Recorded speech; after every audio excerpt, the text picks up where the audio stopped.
La foule, toujours immense.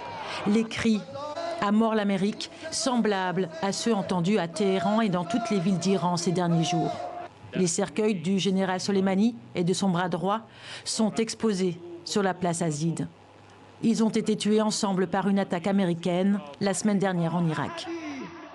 Les habitants de Kerman, ville natale du général, suivent par milliers le cortège. Mais une bousculade a lieu, au moins 32 morts et près de 200 blessés. La télévision publique annonce alors que l'inhumation du général Soleimani est suspendue.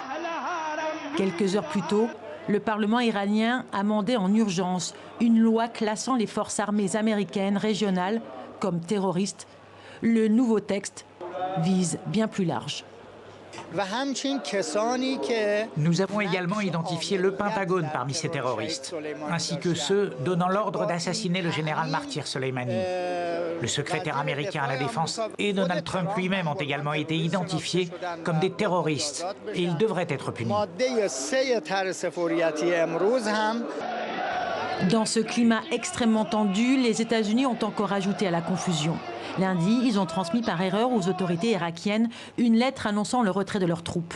Un courrier qui faisait référence à un vote dimanche du Parlement irakien exhortant le gouvernement à expulser les soldats américains.